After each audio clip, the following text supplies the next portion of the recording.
And I want to welcome everybody to tonight's Fireside Chat with Linda LaRouche for Thursday, November 3rd. There is a lot of activity that is going on, and in essence, we're going to tonight, as we have done in the last days, particularly starting with last Saturday, focus on what we're calling the interventionists. Now, this is essentially the identity that our organization had from its inception, and we're happy and proud that we have returned to that function, that practice. It was something that was the weekly fare of the organization, even daily fare of the organization. We can make it that 50 years ago, and we have at least temporarily returned to that. Hopefully we can find a way to significantly increase and improve that. We're going to start by indicating that on Saturday at 11 a.m., Executive Intelligence Review will sponsor a press availability, and it's tentatively entitled, or at least the leaflet or announcement is entitled, Blackmail and Intimidation Never, Negotiation and Sanity Always. Walking the world back from the brink of destruction. And then the text says this. The above quote is taken from Adlai Stevenson, United Nations ambassador during the October Cuban Missile Crisis exactly 60 years ago. Stevenson, President John F. Kennedy, and his brother, Attorney General Robert F. Kennedy, collaborated with their counterparts in the then Soviet Union, even against renegade elements of their own governments and secret governments, to walk the world back from the brink of destruction. The situation we find ourselves in today, however, is far more dangerous because the quality and intelligence of American and transatlantic leadership, as well as the level of responsible government engagement with the public, is so far below that of 1962. Consider this breaking situation reported in the past 48 hours by EIR News and other agencies. Quote, the UK, the United Kingdom's ambassador to Russia, was summoned to the Russian Foreign Ministry over last week's attacks on its Black Sea fleet at Sevastopol. The UK envoy left the ministry building without making any comments. On Wednesday, ministry spokeswoman Maria Zakharova said the Ukrainian military carried out attacks at the Black Sea port of Sevastopol on the Russian military under the guidance of British military specialists, and that the UK ambassador would be summoned and presented the evidence, end quote. Former CIA analyst Ray McGovern responded, quote, Russia not likely to blame UK for supervising today's drone attack on Russian ships near Crimea and sabotage of Nord Stream pipelines without evidence. Serious chance of kinetic retaliation. British air raid sirens at UK bases better be in working order, end quote. An exaggeration? If not, can this mean that one false move, either from Ukraine or from U.S. renegade military intelligence, or continuity of government forces, could take us all over the thermonuclear cliff? American, European, and the world's concerned citizens, some journalists, some politicians, some students, some academicians, have recently dared to stand up in a series of well-reported interventions, demonstrations, and other actions.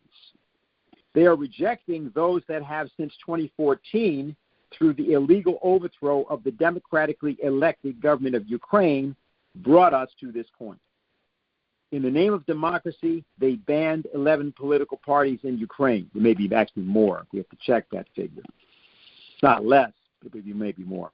In the name of peace in Ukraine, they seek total global war, with Ukrainian President Zelensky even calling for first strike preventive nuclear war with Russia. Are we now on the brink of thermonuclear war, perhaps brought about by the same hubris that caused the mother of all sanctions and financial nuclear war against Russia to devastate the economies of the transatlantic nations and NATO instead? Will our leaders turn out to be as good at strategic warfighting as they were at collapsing the Russian economy in 6 months? An alternative must come into being immediately. A new a new security and economic architecture must come into being. Today's symposium is intended to provoke a discussion and action among millions now before it is too late. Okay, so now that is the rough draft. It won't be exactly what we're going to say, but it's approximate, which we're having our forum among people that will be there, and that will be Scott Ritter, Helga Zepp-LaRouche, Jacques Cheminade, Ray McGovern, Cliff Kirikoff, and several others whom we are not announcing. And the notion will be that we're going to try to run this largely as a dialogue, and this will be largely effectively co-hosted by Diane, because this is essentially something that comes about because of what has occurred in the course of her campaign, specifically the Ukrainian kill list business and some of the other developments, but which lifted that campaign from being an electoral campaign to being a kind of moral referendum on the lack of political leadership in the United States Senate and Congress, that no one, with the exception of Rand Paul, and even there is, I think, question. And, of course, one or two people in the Congress, like Representative Gosar of Arizona, who has distinguished himself. No one else really in the sitting Congress has really done that much. Some people have made statements, but this is a case in which the kind of thing that Gosar said, which is, since nobody is stepping up to actually address this and make a proposal about what to do, I must. And he proposed that there could be negotiations right there in Arizona where he is, saying that way you're away from the centers that are actually promoting the conflict. And it was obvious that he meant Washington as much as he meant either Moscow or Kiev. So where we are tonight is that we are engaged in a lot of activity, and we want to do some things tonight to allow people to talk about that that have just been involved in some of that action. In part, we're doing it also because, as one of the people who we have on may tell you, one of the individuals who went with her, Anastasia, initially was intimidated in the face of what was, after all, the former president of the United States, and didn't intervene, but then corrected that and did intervene when he got a somewhat, another target. I won't even say a smaller target. It wasn't that. It was simply the next available personage. And that's important because everybody that dares to actually act on what LaRouche really talks about has to go through that wall of fire. There is no, we're not against, I'm not opposed to anybody supporting us in a general sense, but until you engage in some way in the action of divesting yourself of the illusion that there is leadership that you are bound to respect despite the fact that it is wrong, and that rather you have to place yourself in a form of psychological jeopardy to challenge that leadership to its face. Until you do that in some fashion, you can't really know who Lyndon LaRouche actually was, because the issue here is not Lynn the person, but the principle of truth. And that's the way that you have to exercise that right now in the United States. We have no other real choice. So with that, let me now see. We've got several people who are on, and I think what I'll do is I will begin, in this case, with our latest hot off the presses intervention, which was done by, I believe, Jose Vega and perhaps some of his associates. And then from there, I want to hear from Anastasia Battle, who has a different report, which some of you have already seen something of. We want to put that report in a certain context. Then from there, what we'll do, and in fact, perhaps I'll do it even a little bit earlier than normal, is open up the Q&A section for others who participated in some of these interventions this week to jump in and talk. Not just merely interventions, it can be other forms of organizing. It doesn't mean we're not going to do a briefing or so on in the course of the call, but because of what we're about to do in less than 48 hours, and we have to put you to work on that, which we'll say something about once you've heard a little bit of what we've been doing, it's better for us to be not merely action-oriented, but efficient with respect to the conceptualizations that are required. Lyndon LaRouche was nothing if not a combat-oriented intellectual. Lyndon LaRouche believed in what he called aggressive intelligence, and he practiced it. And actually, this is the most efficient way to understand his documents. It's very difficult to understand them academically.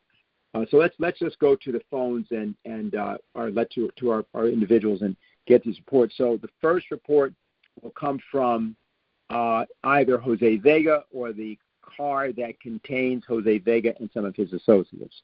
So you're first. Are you there? Yes, I am here. Hi, can you hear us okay? We are in a car with two other individuals. Can you hear us okay? Yes.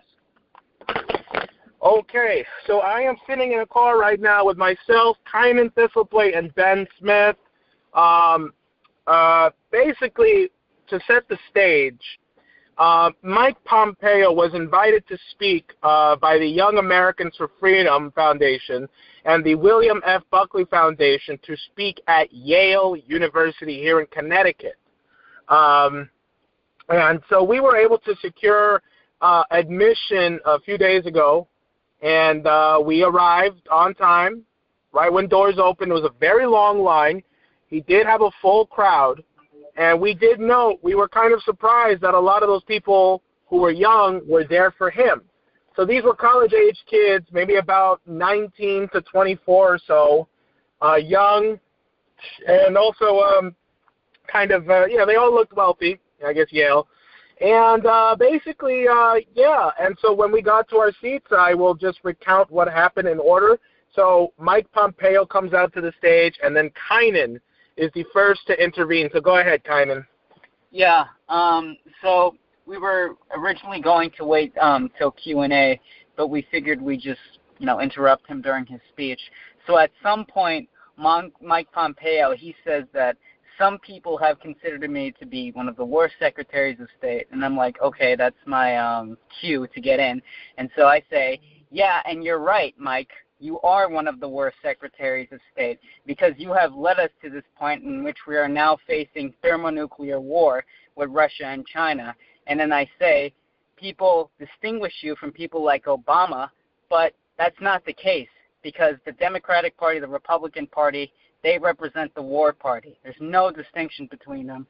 And I also bring up the fact that, he had pressured Trump into ordering the assassination of Soleimani in Iran, and that was where, we could have been in World War III just because of that action. And, I called them out for being deranged, and then at that point, I was escorted out, and then Jose had stood up directly after, and I'll turn it to you to say what you said. Yeah, basically, once Kynan had stood up, once he got escorted out, I stood up, and I said, you are responsible for the death of thousands of innocent children in Syria and other places. Your disastrous war policies are the culmination that what led us to where we are today, and have set the stage for where we are today. What else did I talk about? Sorry. Yeah, go on. You talked about the Soleimani. Oh, no, but that was kind of spoke about Soleimani. And then I continued and I followed up and I said, you are no different than Obama and Bush. You are all one in the same. And you must apologize for all the war crimes you've committed, and you belong in a jail cell. And basically at this point, people were shushing me, saying, let him respond, as in Mike Pompeo. And so I said, okay, go ahead, respond and apologize. And so he says, let me start by saying, we've saved thousands of lives. This is what Pompeo said. And then before people could react, I said, you've killed thousands of lives. And then people started clapping, but not for me, for what Pompeo had said, because it took him a minute to register that. And so at that point, I don't remember exactly what I said after that. I just think I just kept saying, you've killed thousands of people. Will you own up and apologize? And then I was escorted out. And then at that point, Ben, this was Ben's first intervention, by the way. He was the man behind the camera who got our video. He then stood up at the moment that I was escorted out. Ben, do you want to talk about that? Yeah, it was my first intervention. Jose was getting escorted out, and I jumped on the Mike Pompeo's statement that he, by killing Soleimani, he saved thousands of lives, which is ridiculous. And I yelled at him, is this saving American lives the same way that overthrowing Salvador Allende in Chile and attacking Vietnam was saving American lives? You are part of the same American foreign policy machine that has been churning out these endless wars for decades, and you are the swamp that Trump in his the part of him that had populist instincts and spoke to that in the 2016 election particularly. You are the swamp that he would drain. You are the deep state. And by that point, I was getting escorted out, and I just said that the amount of military spending is destroying this country. Yes, and I could just say real quick, we just posted this video of our intervention. The Young Americans for Freedom had posted a preliminary video that doesn't get our audio very well, and so I put that on my Twitter with saying, coming soon, a better video with better audio. And the better video and audio, I uploaded it about 20 minutes ago, and it's already got 1,000 views or so, and it's already being retweeted by people like Max Blumenthal, Aaron Mate, and even some right-wing commentators. I see this guy, Ian Miles Chong, has quote tweeted it too. So, yeah, this is just hot off the press, and I guess that's pretty much it. Okay, so Anastasia, if you're there, if you could now go ahead and whatever you have to say. Yeah.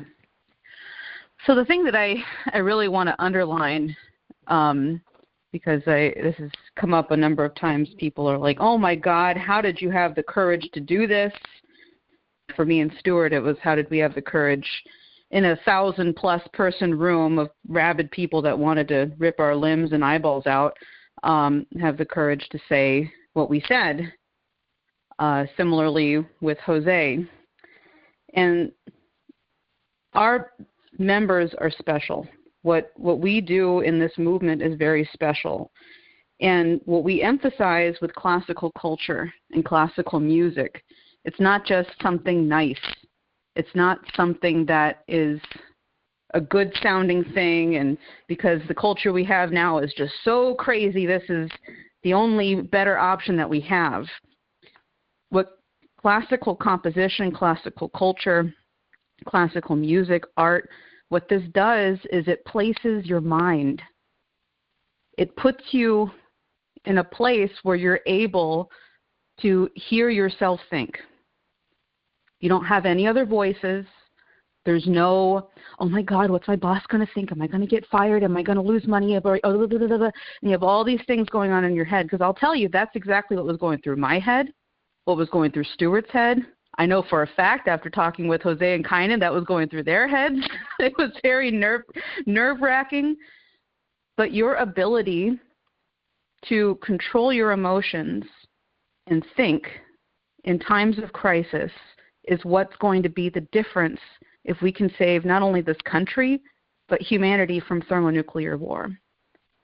And I want to get everybody here as part of this training, to work on Shakespeare, to work on Mozart, to work on Beethoven, to work on other forms of classical culture, Chinese classical culture, Indian classical culture.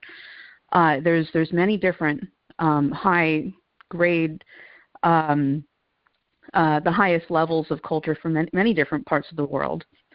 But that's where our minds have to be if we're going to be able to make it through this, because this is the worst crisis we have ever faced in humanity before. There's not a John F. Kennedy sitting in the White House who's stressing over this, trying to come up with a creative plan.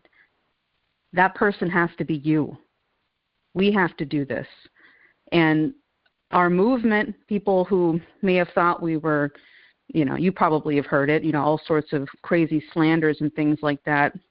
That's all breaking free now, because you know what?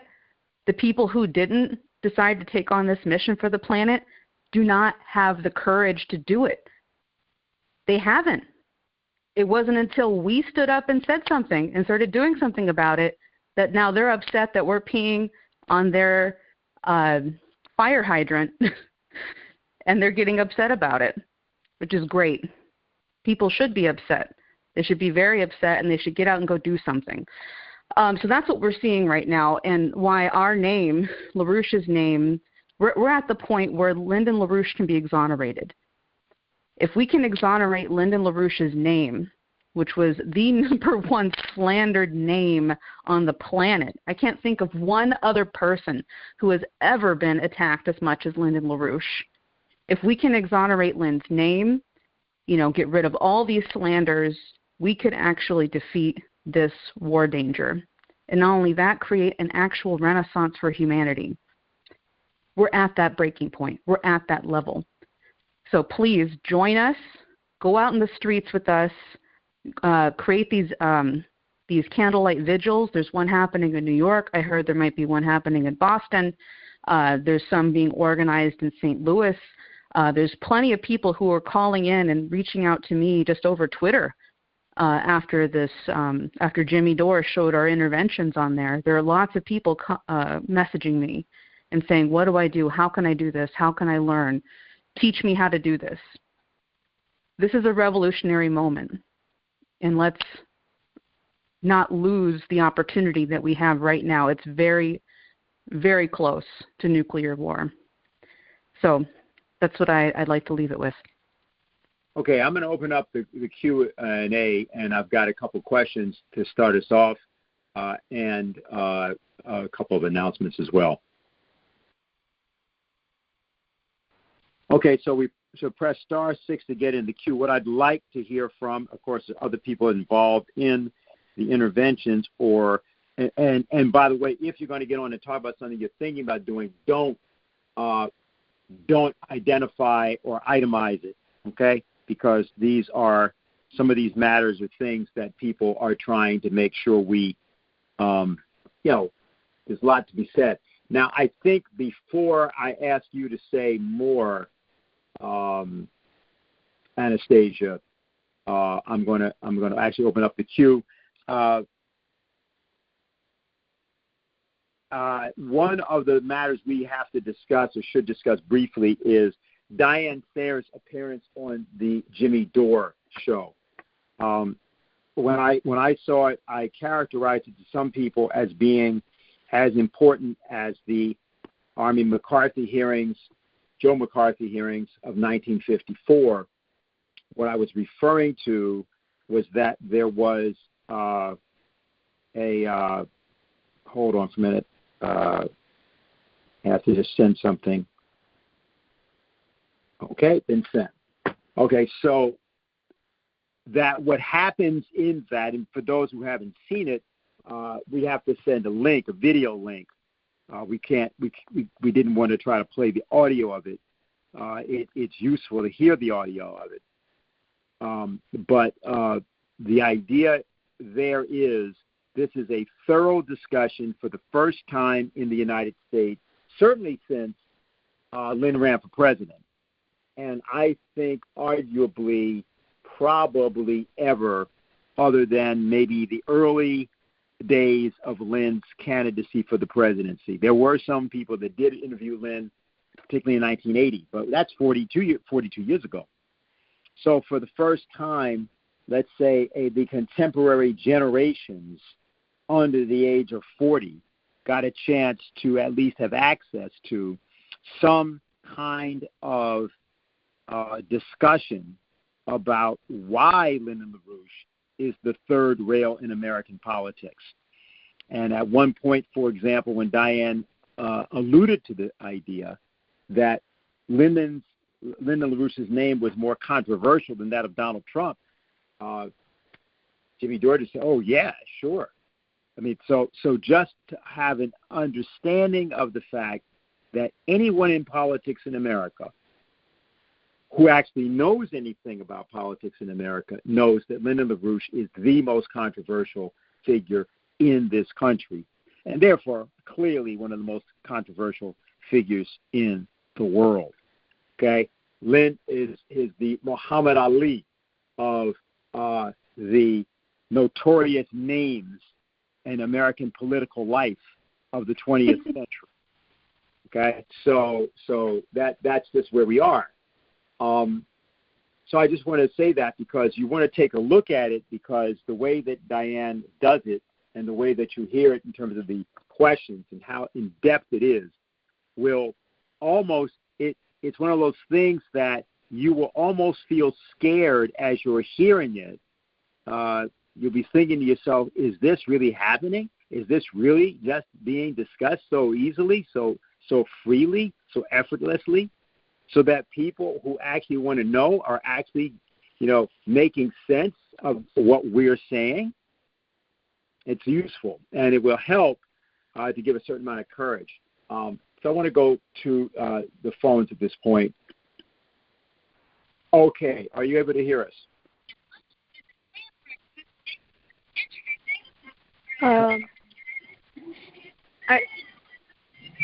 Hang on, can you turn that off? Very good. Thank you. Dennis, are you talking to me? Yes, I am. Okay, sorry. People were looking at alternative media. Yeah, I am. This is Michelle in the New Jersey area, headed away at the moment, or at this point, from St. Patrick's Cathedral in Manhattan, which is an internationally known cathedral. And we just concluded a short candlelight vigil for peace. And the feature of the vigil, we had about 15 people, and most of whom sang. We sang the song Dona Nobis Pacem, which means "Give us peace," and it's a pretty well-known song around the world, and it's an interesting song in that it's a canon, or we call it often I think in the U.S. we learn to call them rounds, like row, row, row your boat, where different voices come in at different times. And the full effect of a canon isn't at all in the individual line. It's what happens when the different voices come together, crossing over each other. In the case of Dona Nobis Pacem, it's 3 voices. So one singer or group of singers begins, and then at a certain point, another group starts, but from the beginning. and then a third voice comes in, but from the beginning. So it's these staggered layers, and it's very beautiful. I am not personally able to sing 3 different parts at the same time, but I can sing the basic melody, and you can hear it. We did video part of this candlelight vigil, and that'll probably be posted soon online. So the song, again, Dona nobis pacem, give us peace. So somebody pipe in and let me know if the audio is too poor. Okay. Dona nobis pacem, pacem. Dona nobis pacem. Dona nobis pacem. Dona nobis pacem. Dona nobis pacem. Dona nobis pacem.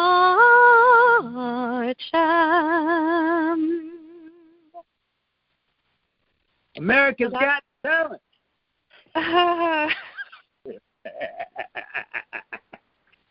Yeah, it was fine. The audio worked fine.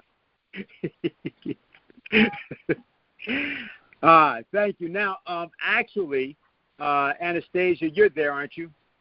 I'm not seeing you. Yeah. You are. Okay, and Stuart's fine. here too.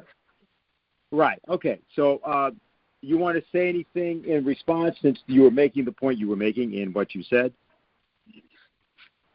Well, I think that this particular song has got to be sung all across the nation and all across the world.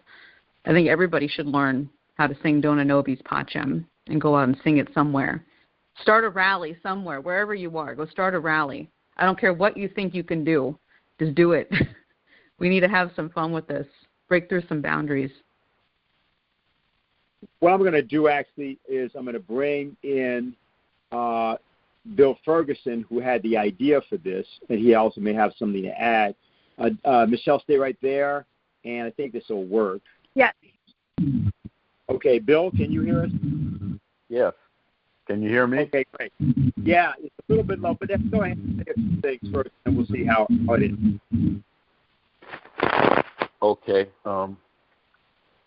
First off, yes, there will be a candlelight vigil in the Boston area Tuesday night, November 8th at 6 o'clock at the Quincy, Massachusetts Commons. So everybody in the greater Quincy metropolitan area should attend.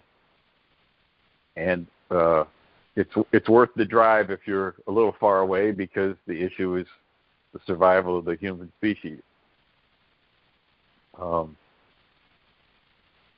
And thinking back on the interventions from last week, I had been notified that there was a opportunity to engage in a conversation. They love that word, the Democrats. A conversation with Senator Warren and Congresswoman Ayanna Pressley in Boston. And I also heard that there was a young man that was eager to intervene, but he hadn't done it before. So we got together a couple of days before. We had a talk about how these things go. As Dennis said, used to be our bread and butter, or meat and potatoes. And, I had a lot of experience with it, so we discussed what we would do. We got some technical advice from Jose and Kynan to make sure that we could produce something that was usable and memorable. back in the old days, you had to rely on the corrupt news media to cover what you were doing to get any, widespread effect from those kind of things. And I think it was pretty successful. I think that most important was that, Sam was able to effectively raise his voice for the first time in that kind of a situation, a hostile environment, get the truth out, which was then echoed later when on the Jimmy Dore show, Aaron Mate, this investigative journalist, he made sure that everyone knew exactly what Sam had said, even though it wasn't that clear on the audio, about how the Congress already knew. It's not even a question of knew or should have known they were funding Nazis. They knew they were funding Nazis. And they've been voting unanimously to continue to fund Nazis. And I just thought that was impressive. And then later that evening, there was another opportunity, this time with Senator Ed Markey, whose big claim to fame is being AOC's partner in the Green New Deal. Anyway, in that situation, this was several hundred people at Harvard, and he got up on the stage right at the end when they were closing out the discussion, the quote-unquote conversation. And I don't remember all the exact formulations, but he basically confronted Markey on the question of, is your policy that there be a fight down to the last Ukrainian? Now, he gave a mealy-mouthed response, which was basically, we need to give the Ukrainians the tools so that they can get the best deal when it comes to negotiating. So, we're talking about Stinger missiles, HARM missiles, Javelin missiles. He's referring to these as tools. And then he told some sentimental story about children, Ukrainian children, refugees, singing Imagine, that famous John Lennon song. I won't bore you with details, but that was a very effective intervention. Now, while that was going on the inside, there were three of us activists outside, and we held something of a candlelight vigil. And we engaged with dozens of people. There was one particular conversation I had with a couple that was clearly Eastern European. A woman identified herself as Ukrainian. And they were angered at my sign that said, Senator Markey, stop arming your Azov, referring to the Azov battalion, which was identified in a congressional letter and in legislation in 2018 as being a far-right, extremist, neo-Nazi organization that should get no money at all from the United States government. And, of course, they have been getting it. Everyone seems to have forgotten it. They seem to have drunk the milk of amnesia on this question. So, and it was kind of a contentious discussion. It never got to the point of violence or even rudeness. But reflecting on the principle of the coincidence of opposites, it occurred to me, assuming this woman wasn't just a supporter of, death to Russia, that kind of person, but was, genuinely, troubled by her countrymen dying in a war, and seeing me as being an obstacle to that. How do I get across to her that she's actually been victimized by the policies of the Anglo establishment? And how do you come to a resolution? You have to think about that. How do you address somebody who may have brothers and sisters and cousins dying? And it occurred to me that I can't address Putin. He's responsible for the defense of Russia. I'm responsible for what my country does, what the United States policy is, and I'm responsible for engaging in dialogue with my fellow Americans and fellow human beings. But so, what is it that we have to do? There is a principle of atonement involved in that when you acknowledge what did you allow to happen. what is my country doing that's creating the disaster in your country? And that's when I started thinking about how the principle of a candlelight vigil might be very important in this. For one thing, I mean, maybe this is kind of crude, but I think it would do Americans considering these important political questions to shut their mouths for a few minutes and think. If you add also some somber reflection might do us some good. And also, if you add the principle of polyphony, the Socratic dialogue of the different voices that appear to be saying the same thing, but they're not saying the same thing. A process expressed in a musical form. That this, as was said earlier, will raise the whole process to a higher level. And yes, the idea is that this should catch on all over the world. It does seem to me that having millions of people singing Dona Nobis Pacem as a musical prayer, that may just be what is required to turn us away from destruction. And it's very clear how this gets you to a new just world economic order in the process. So sorry for the long-winded response. No, it was very useful. I think some might want to respond to it. I think something important is to say, one of the elements in terms of this issue of diplomacy is the question of music. What's the music behind it? What that means is, you're negotiating with people. Why should they trust you? Matter of fact, in the case of NATO, it's demonstrated you can't trust anything any of these people say. You have, whether it's the Minsk Accords, whether it's the 1990 agreement to not move 1 inch eastward, there's all sorts of. How about the nuclear non-proliferation treaties? They have a treaty and they pull out. Then you look at the biological weapons treaty. So if you look at it, the truth is that there's very little reason to respect the words of anyone from NATO or the transatlantic sector. But that's a problem because you have thermonuclear weapons in the world, and you've got to establish a form of actual verifiable trust. It cannot just be pragmatic. After all, in trust, you've got to invest in someone else. So there's got to be a vulnerability. You're saying this person will not betray me.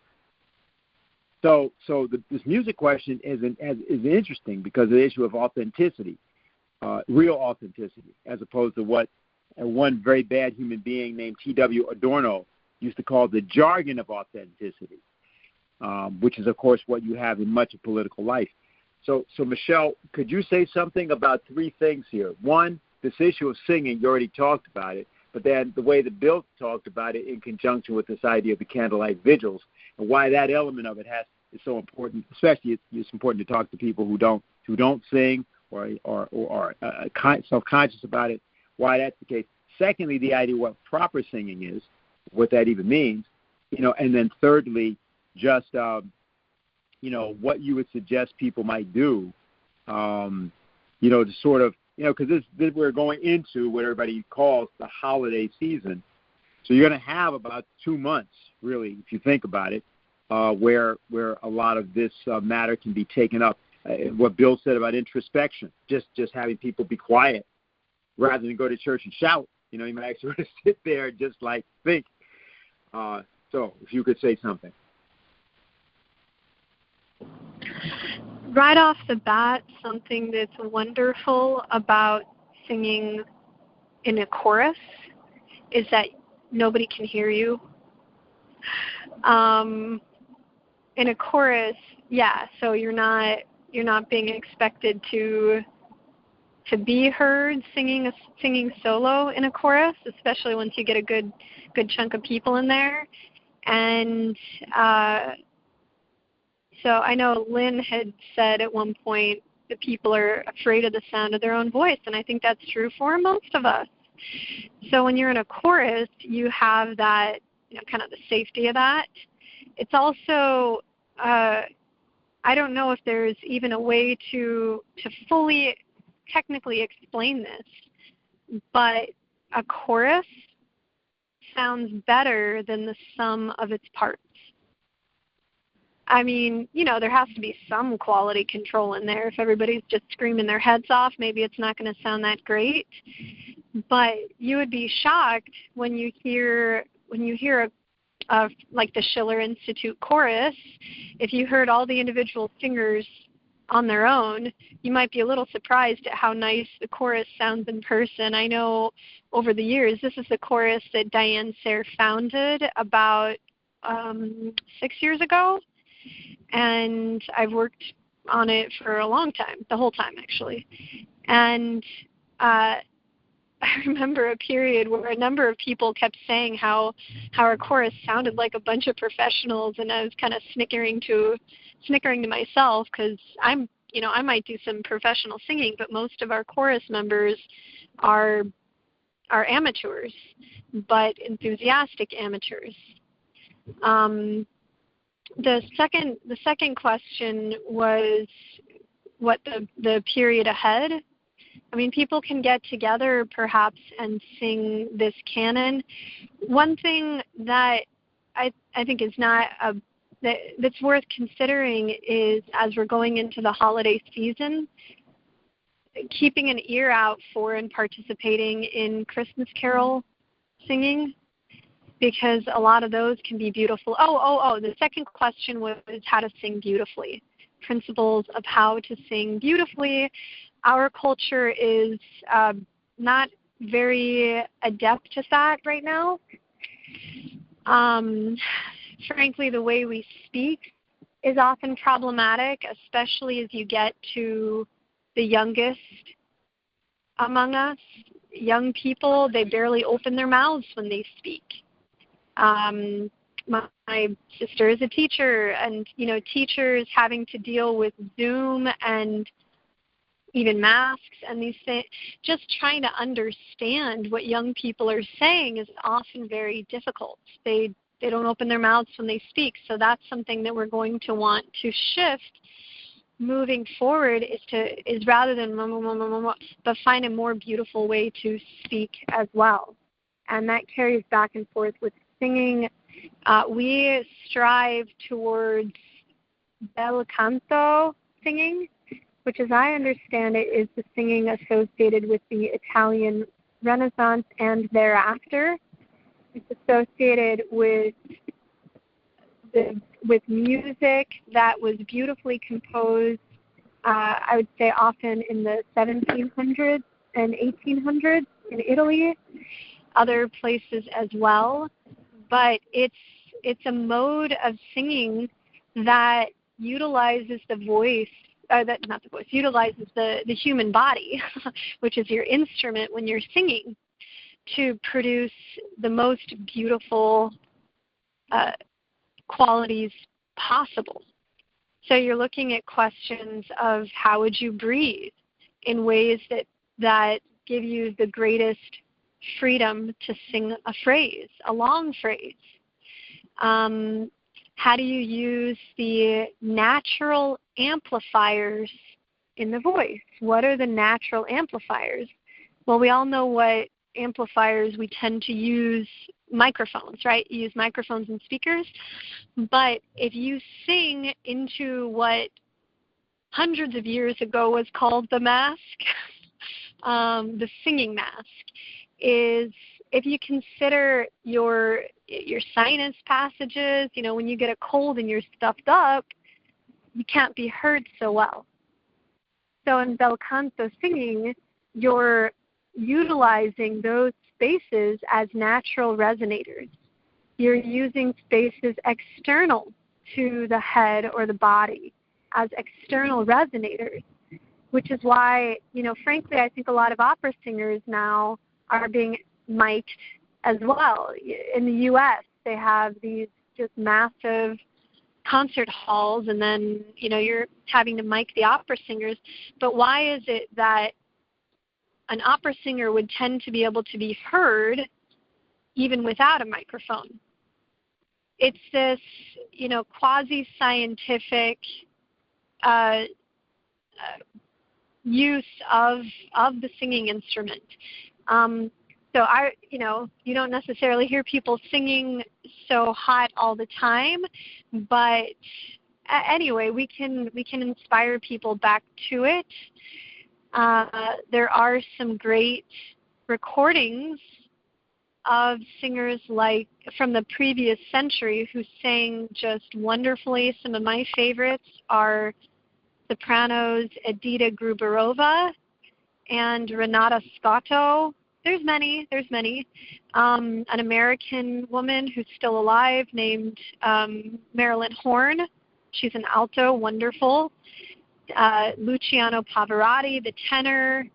There's, Carlo Bergonzi, also a tenor. You listen to him singing this song about seeing a tear rolling down the face of his beloved, and it makes you cry. It is that beautiful. So, on singing technique, one thing is if you get yourself near other people who are singing better, you kind of naturally synthesize it. It just you just get a little better. So that's something you can do. And then, so that's, unless you ask something else, I would say that on singing, everybody can sing.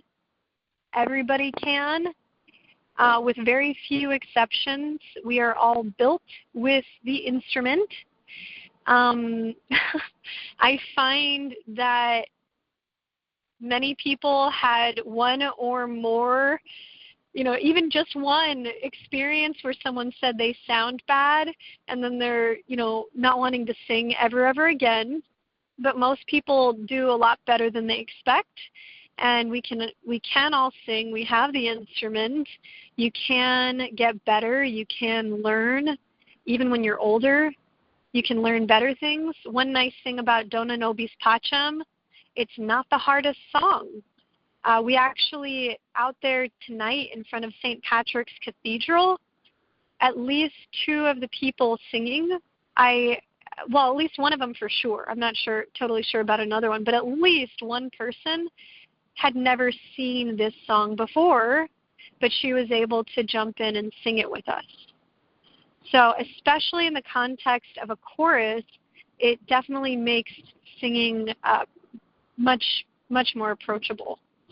And then, Dennis, you asked about the coming period, and I think I already said go sing Christmas carols. Sing them beautifully. Don't sing them yucky.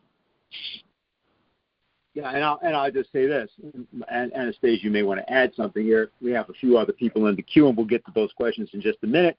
But clearly, if you're going to intervene in a room of 1,000 people, it helps to know something about bel canto voice projection.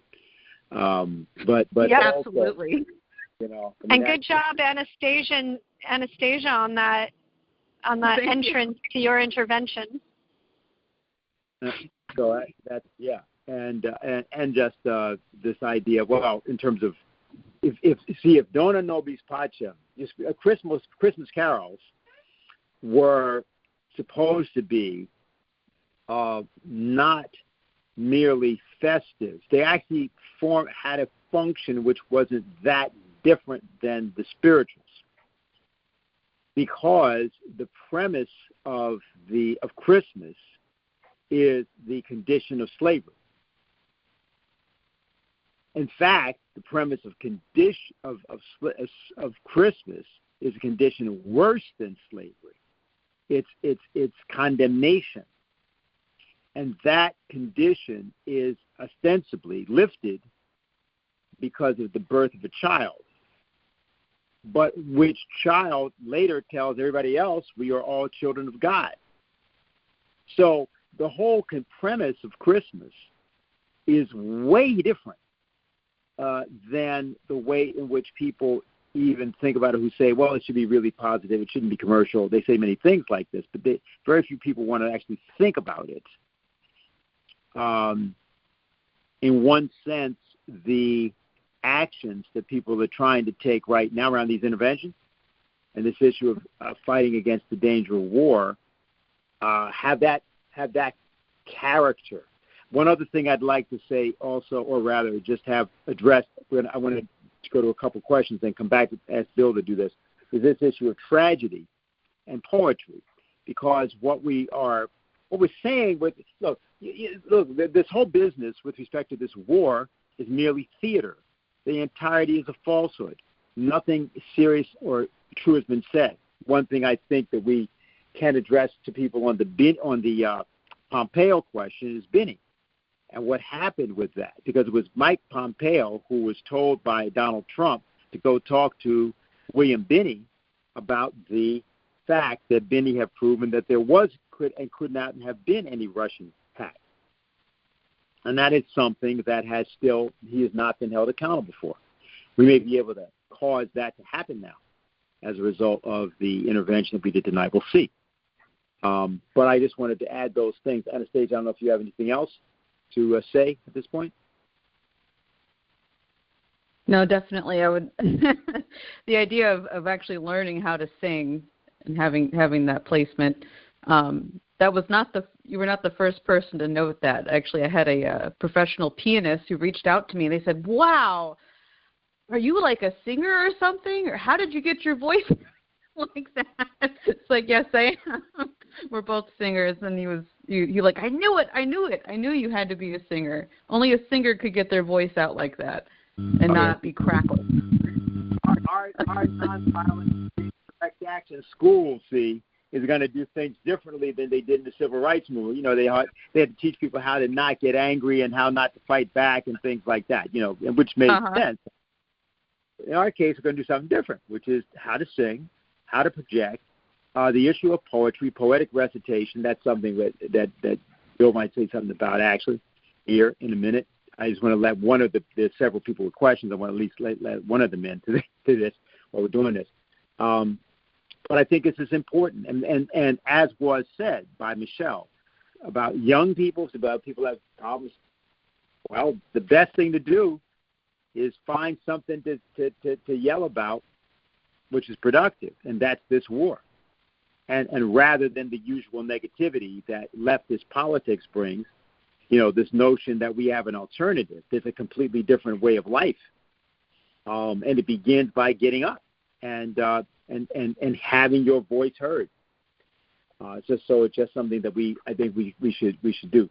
Well, thank you for that, Michelle. I'm going to go on to another person here now, so we can keep these questions going.